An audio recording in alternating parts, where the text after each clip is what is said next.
Is it really that simple? Bitcoin is forming a macro range and it has been doing so ever since it's rejected at this 30k region, and it's been forming a range high resistance at 3600 and a range low support at 16,000. Is Bitcoin going to drop into the bottom of this range? That's what we're going to be talking about in today's video. So subscribe to the channel and let's dive right into it. So this is Bitcoin at a support. For the time being, we are forming an M-shaped formation, half of this formation being reflected symmetrically. Interestingly enough, this is a 91-day half right over here and a 90-day half here as well. So this is a symmetrical double top formation, and we've seen a weekly close last week just below the 26k region. And technically, if Bitcoin can't get above 26k here, then this might be a relief rally to turn this old support into one of new resistance, which could reject price going lower. What's interesting about this recent rebound is that it approximately rebounded from the same region of mid-June, but you're seeing here that there's a very different reaction in terms of the downside wick and then quickly reacting towards the upside within the space of just 2 weeks back to 3600, whereas here we've downside wicked into approximately the same region but struggling to really maintain 26k as a support. So if we can't reclaim this level as a support, then this double top will be fully confirmed. We have that first step of confirmation in the form of a weekly close below the 26k region, and a second step of confirmation would be turning this into a new resistance. And what we have to also talk about is that in the past few weeks, we've turned a key bullish reference point for price into a resistance as well, and that's the orange 200-week moving average. We broke above it in the year of 22, and we weren't able to really hold above it. That was a failed retest, and then a rejection from this area of resistance. But then we've managed to hold it as support, approximately speaking. But this has turned into a new resistance since. It's now a new resistance rejecting price. But at the same time, we're also seeing the bull market moving averages way down on price. This is an area of resistance. And only a few months ago, we saw this cluster of moving averages act as a support. So right now, they are acting as a resistance, rejected price quite strongly in the past few weeks, and now we're still just holding 26k region. And what's interesting about this 26k region in the context of these moving averages is that if we propagate them into the future, this is a diagonal resistance of some sort, and with a base being the 26k region, perhaps could we be seeing a descending triangle, a bearish descending triangle forming here with the EMAs acting as that diagonal resistance, weighing down on the base here of 26k? Could we see further consolidation into the base of that descending triangle, which would enable, most likely with time, a lapse of 26k? One of the other moving averages to really take into account here, and one of the other moving averages to take into account here is the 50-week simple moving average. And you can see here that earlier this year, this blue moving average, the 50 simple moving average, was acting as a clear resistance until it was finally broken, and we've not actually turned it into a support. So retesting that level would be quite interesting, especially since it is a confluence support with the inverse head and shoulders neckline. So remember, this was the left shoulder, this was the head, and this was the right shoulder of that formation. We never really got a retest of that region. You could argue that this was the mid-June retest, but this level is a little bit lower than that, and it does cover the 50-week simple moving average quite nicely. So this would be a potential retesting zone should we break down from here and lose 26k as a support. So that's going to be a region to watch out for. But at the same time, what's really interesting about this simple moving average is that we're also seeing the lower Bollinger Band decline, and this is a dynamic support. It's declining towards the downside, and it might actually go below this 50-week moving average. And the thing about lower Bollinger Bands is that, of course, we tend to see some bottoming out at the lower Bollinger Band, but we also see deviation in price action outside of this lower Bollinger Band before reversing. So deviations below them just show an outsized opportunity, and there is a chance for downside wicking and deviation below this blue moving average. And I think it's important to look at some of the historical price action that we've seen in pre-halving years in particular. Because if we look on the post-halving years, rather 2022 here, breaking above the 50-week moving average, we lost that in the March 2020 crash, but then regained it as a support and then saw the bull market continue. But in pre-halving years, we see a slightly different relationship with this 50-week moving average, acting as a resistance in 2019, for instance, local topping. And then you can see for the remainder of the year of 2019, we just kind of fluctuated around this blue 50-week moving average, deviating below it quite substantially on a few occasions for multiple weeks at a time before reversing into the new year. But could we see a similar situation take place here where we do revisit this 50-week moving average, maybe even deviate below it? But could we be seeing some sort of consolidation around it? That's something to take into account just by looking at 2019, but it's important to look at 2015 as well as your other pre-halving year. And we had accumulation here, resistance at that 50-week moving average right over here, but then once we broke beyond it, we never really revisited it. In the bull market, we never actually really got close to it until we were in a confirmed bear trend. So the pre-halving years just show to us that it is a key support, that we do tend to see resistance at it, as we've seen in 2019, also 2015, and also 2023. But now, once we've broken beyond that resistance, in 2015, we never really looked back. We pulled back into the 50-week moving average, getting close to it, not actually picture perfect, retesting it, but then actually just moving towards the upside later on. But of course, in 2019, we did see a lot of that fluctuation around this moving average, downside deviating below it. So in 2015, you could argue that in 2015, we never really got close to retesting that 50-week moving average as a support.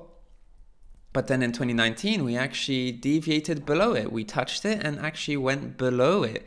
So could we make an argument here that we're going to reach this blue moving average and deviate it below it, just like in 2019, but also deviate even deeper below it than in 2019? Because it does look like progressively over time, 2015 is getting close to this 50-week moving average. In 2019, we got at that moving average, even below it. And could we see us get to this moving average, below it, and actually deviate quite substantially below it? And that's something we need to be considering, and it's something we've been considering in this series. Is it really that simple?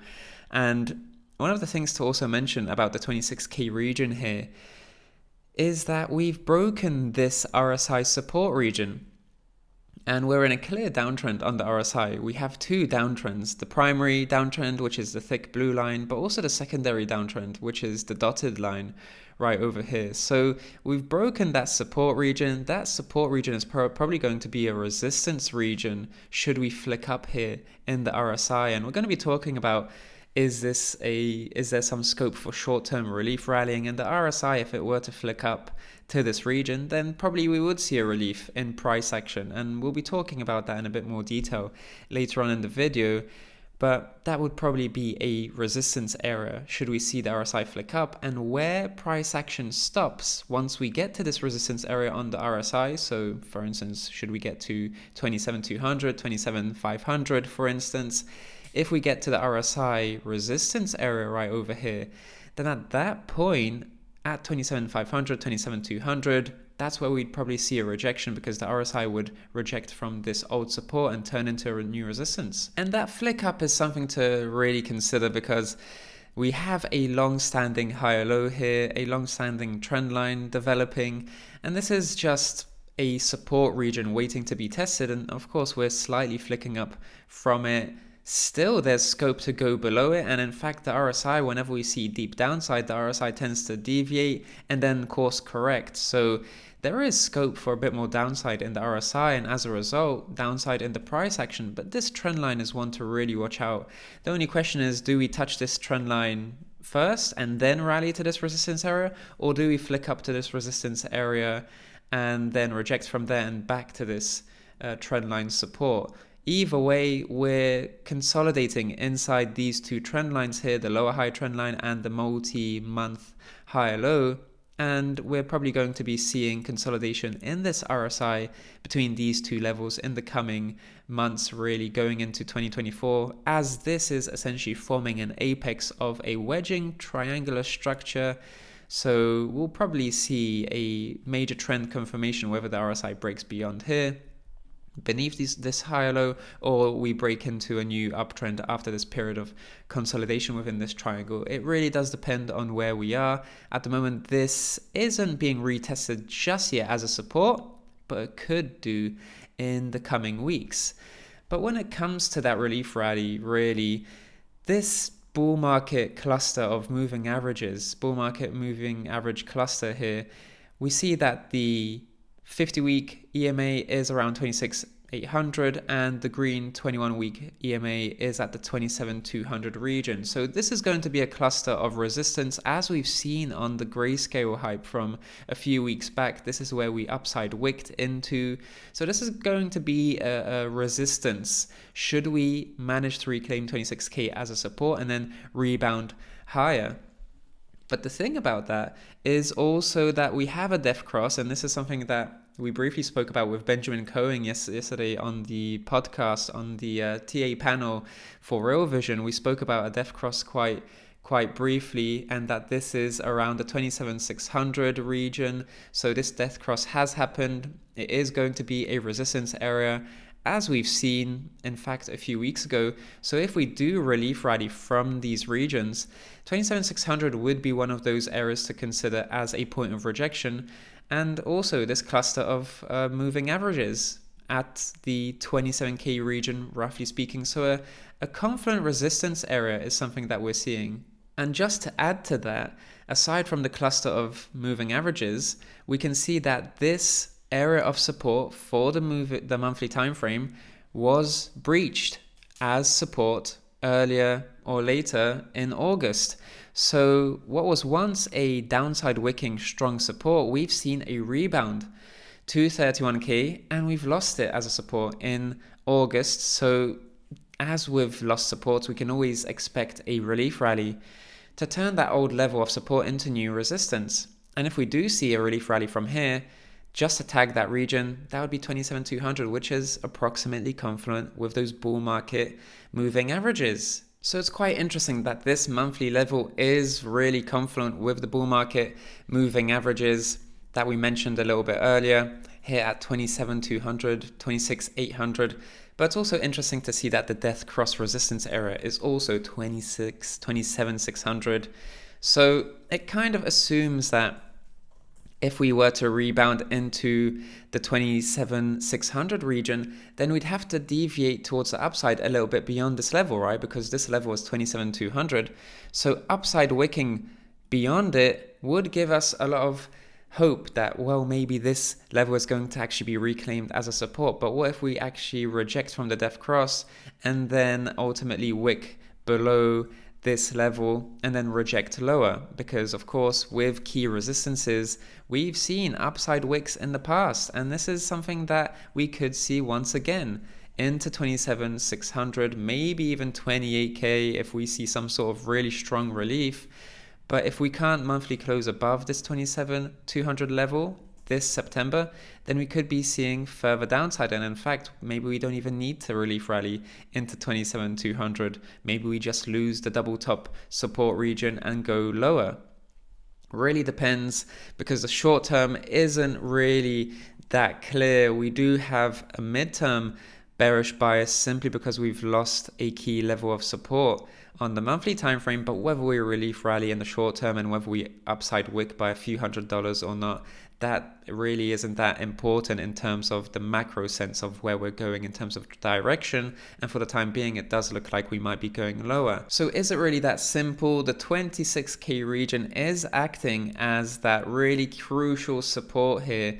And even if we were to see a relief rally, we can see here that there is a lower high diagonal resistance just waiting to reject price. And in the past few months, really, we've seen rejecting at the candle bodies, some upside wicking beyond this diagonal resistance, but no real rejection, or at least no real breakout before finally rejecting here. And in the past few weeks, we upside wicked, not even into this region, but just close to it. So we're not getting candle bodies. So that sell side pressure is getting quite stronger.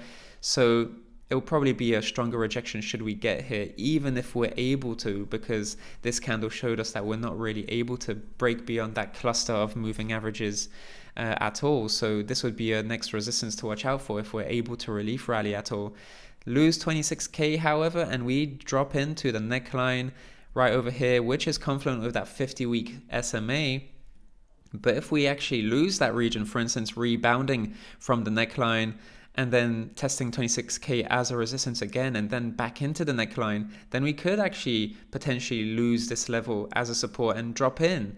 Because the most bearish, or the best opportunity, of course, not even mentioning a double bottom at 16K, which many people are thinking could happen this year, or at least early 2024. I do feel like a retrace could happen, but the higher low would be the first level to really watch out for, because this is a higher low that was developed at the bear market bottom, and it could be an interesting point of finding support. Even if we were to find support here and ultimately downside wick quite considerably, for instance, getting a downside wick like this, that would get us quite close to 18K, 17K. If this happens in early 2024, then that would really satisfy a 4-year cycle resistance, or at least a 4-year cycle situation where we see downside wicking in the new candle 4. So we open the year a little bit higher, but ultimately downside wick into fantastic bargain buying regions. Something I spoke about in yesterday's video. We open the candle 4, downside wick, and then reverse towards the upside. So perhaps we could open the candle 4 a little bit lower and then downside wick there, and that would see us get into the higher low, probably into 19, 18K, 17K. Really depends on when that exactly happens, because in 2024, for instance, if we highlight 2024 and early 2024, then this higher low here is around 20K, which is where we have the CME gap as well. And if we get a downside wick like this, for instance, then from 20K, that would actually be 18K right over here. But generally speaking, if we're talking about this blue triangle, really, then this blue triangle is giving us consolidation within this blue triangular market structure as we go into the apex of the structure before finally seeing a breakout or a breakdown, in fact.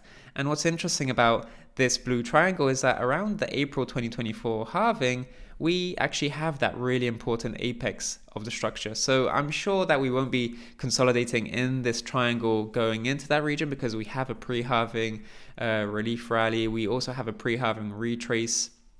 So we probably won't be in this region, in this triangle, going that close into the halving, but it's still really interesting to see how the apex aligns with this 2024 halving that we're going to have in April. So is it really that simple? Maybe we will get a crash early 2024 like we saw in the candle 4. So those are essentially the halving years, because we tend to see lots of downside volatility in new halving years. And for this year, this pre-halving year, candle 3 is looking we're really similar to a candle 3. Of course, if you're talking about downside wicks in candle 3s, we tend to see them earlier on in the year. So if we haven't seen one early on in this 2023 year, we probably won't see a downside wick in this year. In fact, we're trying to first find out, have we local topped for the year, which is probably likely. And we're just trying to find out where that top is, or at least see a bit more of a longer upside wick form here. But I talk about this 4-year cycle in a lot more detail in yesterday's video, so you can check that one out in the top right hand corner. Subscribe to the channel and like this video if you enjoyed this one for more videos like this going forward, and I'll speak to you in that video. Speak to you then.